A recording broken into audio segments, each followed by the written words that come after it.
FZ-07. Bullshit on series. I'm gonna turn a wrench. This makes me a customizer. In my opinion, that sucked. We're going to be replacing these rubber lines, these rubber brake lines, with some steel braided lines. We've got a full kit to do the front and the rear. Let's check it out. So steel braided brake lines are more than just a colorful accessory you can add to your bike. You know, these things come in all sorts of crazy colors. I think people just think it's to look good. The reality is the rubber brake lines that come on basically every bike on the market suck. They wear out after a couple years. They're really supposed to be replaced every once in a while. They start to crack and break. And most importantly, they pulse when you hit the brakes. They actually expand slightly, especially when it's a little bit older. You can actually grab a hold of the line, pull the brakes in firm, and you'll feel it expand slightly. That makes the brake feel very sort of smushy and disconnected.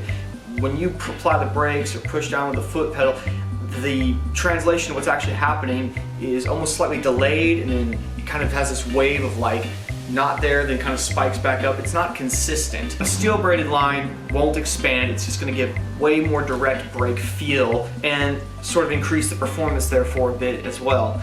The brakes on the FZ-07, they're not bad, but they're not great at the same time. They're kind of meh to me, so I'm hoping that this will definitely step them up a good bit here. My DRZ I used to have a few years ago, I had some random brand steel braided line on the front, and it worked initially. It did give a great brake feel. So they always put a coating on these brake lines, right? And the coating on it actually started to yellow over time. It started looking sort of ugly, and at some point it actually started flaking on the bottom where it was flexing a whole lot. The coating started flaking off, exposing the steel, and then the steel started getting little bits of surface rust all the way across it. My point of telling you that story is to let you know that not all brake lines are created equally, especially steel braided ones. These ones here from Coroto, first of all, you can get these in a variety of colors, both the lines and the what they call the banjos, the connectors at the end. Here I've gone with sort of a carbon color with a black end piece here. That's what I love about the FZ-07 in this color scheme I've got it in. You've got sort of dull, sort of quiet colors into extremely loud colors just to accent them that much more. The coatings that they put on these has got some sort of UV protection over them, so you shouldn't get that fading and yellowing like I got on the ones I had. Also, as it says right here, they use high-grade stainless steel. Even if this was to somehow be exposed, it would be okay. On the banjos themselves here, that's the top part of it, they use something called like a high dip powder. They use a bright dip powder coating. That means they won't fade in the sun. Have you ever seen like red anodized parts, for instance, sitting out in the sun? They turn kind of pink after a couple years.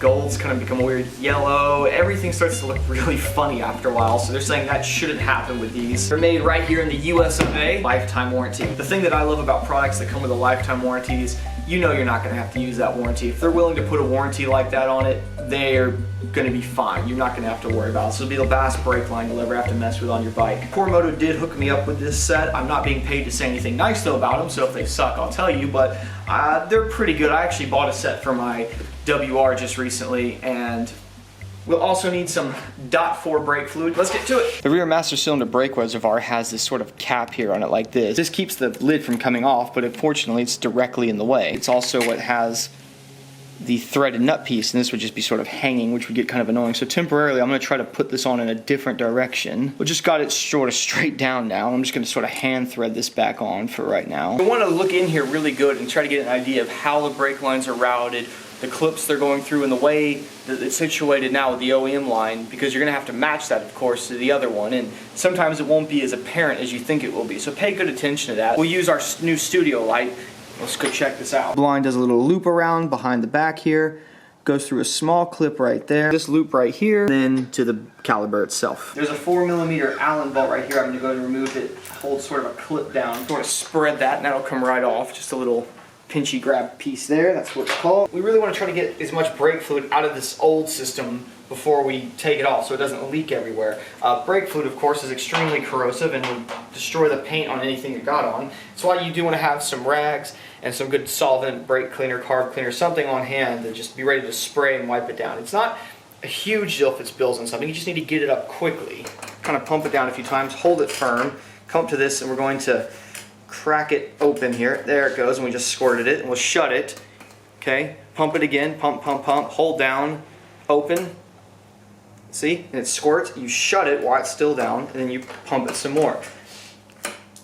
See, it does come out with some fury. A couple pumps there. This has already dropped about ½ an inch. These things used to be like $300 something. I bought this one for $80 now. The price has definitely come down on them. You will need a compressor, but this is one of the coolest tools you'll ever get. It's almost overkill, honestly, for a motorcycle. This works really great on cars, but nevertheless, I wanted to have it. This will actually just suck all the fluid right out of the line. It also makes bleeding them crazy easy. One thing you can do to start with is you can take off your little bladder reservoir here. There's no reason to suck this all the way down and through, especially if this is old fluid in here. You don't want to suck that through the system, but we'll literally just stick this in here. Watch this.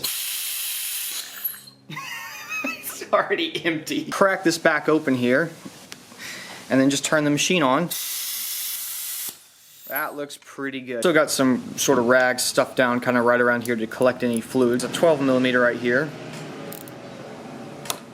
There we go. And there's a washer on both sides of this banjo. That's what this is called. This is the banjo, and this is the banjo bolt. The kit comes with new crush washers and new bolts and banjo bolts. Just sort of gently feed this down. Another 12mm on this end.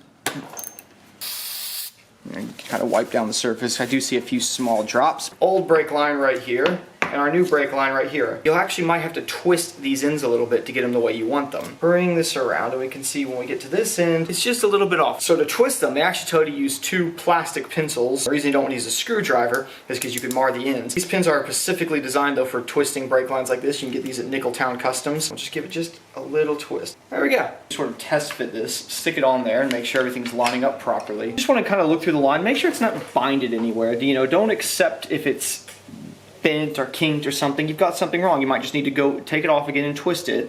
And just take your time and get it good. Everything now looks correct. It looks proper, so I'm going to go ahead and start tightening it all down. Don't go crazy on these. I'm holding the wrench up here for a reason. I'm not trying to put a ton of torque on these. Fill this thing up to the upper fill line. Start with, sometimes you can just get away with just pumping it a lot. You know, this is dropping it down. I'm just simply pumping the pedal very fast. Open, close. This is going to take a minute at first. Remember too to watch the fluid in the reservoir. If it gets low and you start pumping air into it, you basically have to start all the way over. In other words, if I get an air bubble to run down here into the master cylinder, I pretty much just undid all the work I've done. And there we go, we're starting to get some fluid to come out. A lot of people, you know, this gets frustrating to them. They'll get to a point where like, well, it feels like it's got pretty good brake pressure, and they'll just call that good. That little tiny bubble you might have where the pedal's got just a little bit of a dip before it gets pressure, that little bubble will expand when it gets hot, and suddenly you'll go from having just a little bit of a dead spot to, holy shit, I've got no brakes. I am starting to feel just a tiny bit of pressure in it. Like I said, you're going to do this until you have firm pedal feel and you see that this is just coming out clear. There's not bubbles and stuff coming out with it. Now, I'm going to cheat. You go to a point where you see the fluid in that line coming out basically clear. I stopped it and I only had to do about 1 or 2 of those pumps. You still have to do those pumps at the very end to really get the system good. Right to that upper line. Okay, and the rear is done. Now before we do the front end, I do want to explain how things work here because this is a little bit different. One line going down, but we have 2 brake calibers. The brake line comes down like this and into the caliber here on the left side. The double banjo bolt has a secondary line in it that runs up and over to the other brake. The only tricky bit is bleeding them. We'll have to start on the one on that side and then come to this side. You kind of have to bounce back and forth. Now my throttle lines are directly over top of this master cylinder reservoir right here. You switch the bars out. I don't think stock they were that much in the way. Either way, you can remove them very easily. Just gonna temporarily relocate these. There we go. You want to find a place where this master cylinder sits pretty flat. You want to start with trying to drain the left one a little bit, then go over to the right one. Alright. Oh good, these weren't absolutely hammered on. Sometimes these are terrible to get off.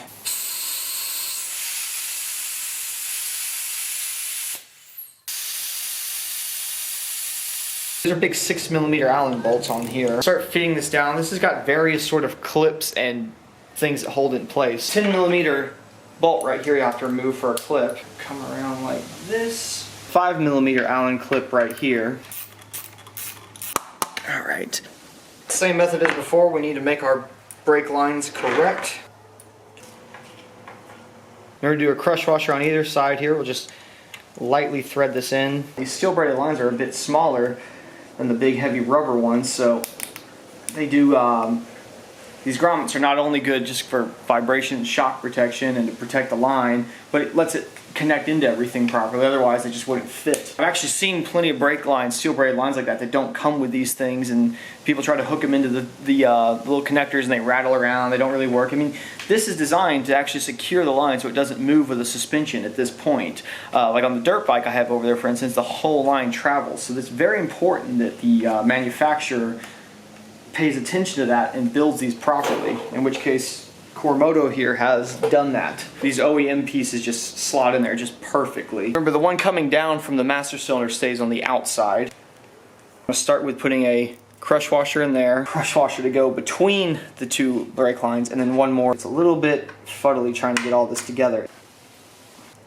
Crush washer, banjo, crush washer, hand tight. Come through here and make sure everything is adjusted nice and proper. This line right here, this is the one that does need to have the slack in it, because this is going to move with the suspension travel. Nothing's going to bind or anything. Again, just treat them almost like a oil drain bolt. Don't crank these things down super hard. Make them tight, but don't hammer them in. You strip this and you're going to have to buy a new brake caliper or a master cylinder. And those aren't exactly cheap. Oh yeah. It looks bitchin'. Take your time with this, you don't want to spill it.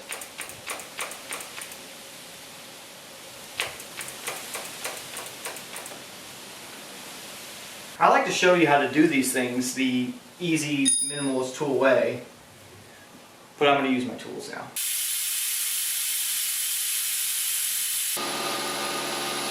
Fairly decent brake pressure, but we still do have this little bit of zone right here. And like I said, that tool is awesome to help, but it's never going to get it 100%. You have to kind of go to the old manual method. That whole method of pumping and loosening and tightening, you can actually do it right here on the banjo bolts. Loosen, hold it, tighten it. Now we can let go, pump it up. Oh yeah, it's feeling a lot better now. Pump my brake up hard, open this, and tighten it. Oh yeah, brakes are feeling good now. Of course you want this writing to be in the direction so you can read it while you're riding. I always find it's good too to squeeze these real hard, like as hard as you can, and look for any weeping fluid. Sometimes you gotta tighten them up a little bit more. And just to be annoyingly repetitive, do not settle for any airlines in your brake line. Get them done, do them proper. It's not that you just won't have as good of brakes or something like that. You're actually making a condition that will make the brakes very dangerous all of a sudden.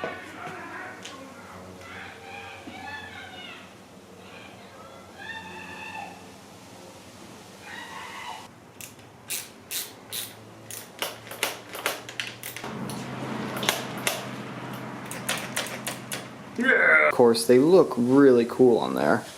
Let's go see how they actually work. Let's do a little bit of braking. Oh man, yeah, the feel, it's the feel of it. It's a very firm feel.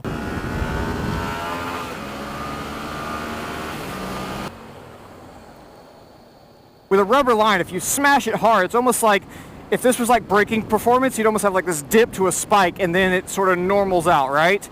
Because the line pulses, retracts a bit, but then still sort of pulses a bit. You don't get quite all the power from the braking you're putting into it, you know, because there's a bit of it's being eaten up by the flex of the rubber.